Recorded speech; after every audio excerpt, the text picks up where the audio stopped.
Pertanyaannya, apa hubungan Isra Mi'raj dengan cinta Khadijah?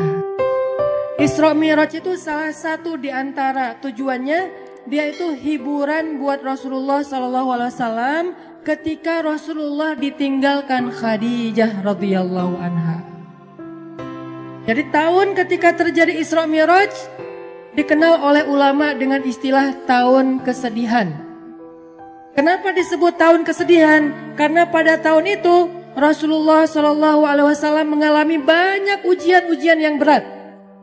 Salah satu ujiannya, pertama beliau ditinggalkan oleh paman tercinta beliau, Abu Thalib. Udah gitu ditinggalkan lagi oleh istrinya yang selama ini banyak sekali berkorban dan mensupport dakwah Nabi, yaitu Khadijah radhiyallahu anha. Dan ini bikin Nabi itu patah hati banget. Kenapa? Khadijah meninggalkan Nabi sedangkan pekerjaan dakwah belum selesai. Dakwah di Mekah itu lagi sulit-sulitnya, tetapi Allah membawa pulang Khadijah kepada Allah Subhanahu wa taala, sehingga Nabi merasa benar-benar tahun itu tahun kehilangan. Kehilangan Abu Thalib, kehilangan Khadijah, sehingga jadilah Nabi di kota Mekah, kalau kita ibaratkan itu kayak anak yatim, nggak punya tempat berlindung. Biasanya Nabi itu kalau beliau dicela, dibully sama netizen gitu kan. Ini analogi sosial media.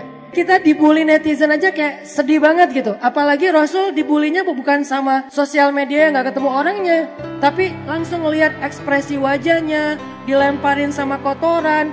Nah, hiburan Nabi yang membuat Nabi itu kuat ketika dalam keadaan dibully rame-rame adalah Khadijah. Sehingga Nabi pulang ke rumahnya dalam keadaan lelah, dalam keadaan sedih, dalam keadaan kecewa. Nabi bilang kepada Khadijah, Khadijah, zammiluni, zammiluni, selimuti aku Khadijah, selimuti aku. Akhirnya Nabi diselimuti oleh Khadijah. Lalu Nabi curhat sama Khadijah, Khadijah, kenapa mereka mendustakan dakwah aku? Apakah aku terlalu keras kepada mereka? Kata Khadijah, tidak wahai Rasulullah. Apakah aku tidak menyampaikannya dengan jelas? Kata Khadijah, tidak ya Rasulullah, engkau sudah menyampaikan dengan jelas.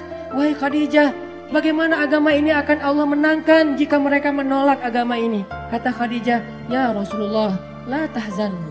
Jangan sedih ya Rasulullah, jangan kecil hati ya Rasulullah, jangan patah semangat ya Rasulullah. Insya Allah, Allah akan memenangkan agama ini suatu saat nanti. Sehingga Nabi jadi semangat lagi. Ini artinya Khadijah adalah orang yang sangat penting di sisi Rasulullah SAW.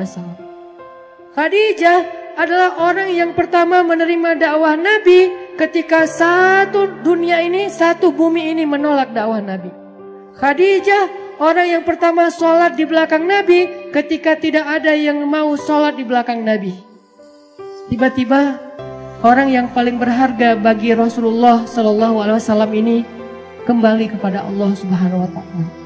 Sehingga Nabi merasa kehilangan, seolah-olah dunia ini gak punya siapa-siapa lagi. Sedih luar biasa. Abu Thalib pergi, Khadijah pergi. Di tahun yang sama, orang-orang kafir Quraisy merencanakan untuk membunuh Rasulullah SAW. Sehingga Rasul harus lari ke Taif. Baru lari ke Taif, berharap di Taif diterima sama keluarga besar ibunya beliau, Aminah. Ternyata di Taif kita tahu cerita yang luar biasa tragis. Nabi dikejar-kejar seharian, dilemparin batu, kemudian disorakin kayak maling. Sehingga Nabi keluar masuk kebun kurma bersembunyi. Ketahuan lari lagi, sembunyi lagi, ketahuan lari lagi. Sampai jidat Nabi itu kena lemparan batu dan berdarah. Seharian Nabi berlari karena dikejar-kejar sama orang di Taif. Udahlah, perasaan beliau sedang dalam keadaan kehilangan, lagi patah hati banget kalau bahasa kita sekarang. Tiba-tiba dihujat rame-rame sama manusia. Ini berat banget buat Rasulullah SAW. Kondisi mental yang lagi down banget. Kondisi perasaan yang lagi nyesek banget kalau bahasa kita. Udah ditinggalkan orang tercinta, kemudian tidak ada lagi yang melindungi beliau dakwah di Mekah. Sekarang beliau di Taif diusir, dipukulin, dilemparin, dikejar, diteriakin maling. Sampai kemudian Nabi SAW bingung harus pulang kemana sekarang. Di Mekah beliau diancam, di Taif beliau diusir. Akhirnya Rasulullah SAW diam-diam masuk ke kota Mekah dan tidur di depan Ka'bah. tidur sendiri di depan Ka'bah. Orang-orang Mekah udah pada tidur, masuk ke rumah mereka masing-masing. Nabi sembunyi-sembunyi masuk ke kota Mekah dan tidur di depan pintu Ka'bah. Karena udah gak tahu harus pulang kemana. Benar-benar jadi kayak anak yatim lagi. Makanya Allah berfirman, alam yajidka yatiman fa'awa.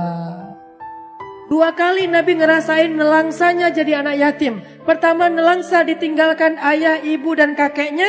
Kemudian nelangsa ditinggalkan paman dan istrinya.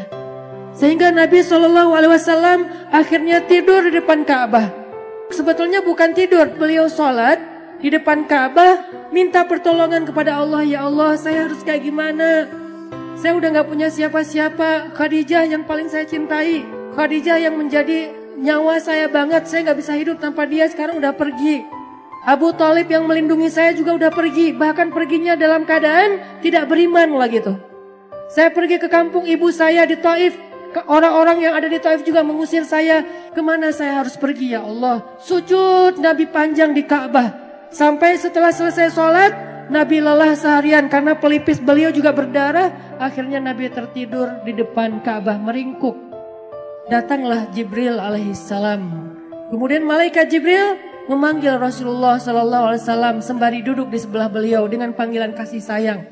Dengan panggilan yang kasihan. Ya Rasulullah. Nabi masih tidur. Ya Rasulullah. Nabi masih tidur. Ya Rasulullah. Akhirnya Nabi bangun. Jibril, kata Jibril, ya Rasulullah. Allah mengundang Rasulullah untuk melakukan perjalanan ke langit.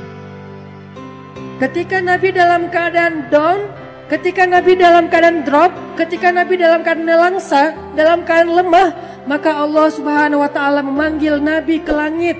Ya Rasulullah, Allah memanggil Nabi untuk bertemu. Allah memanggil Nabi untuk naik ke langit.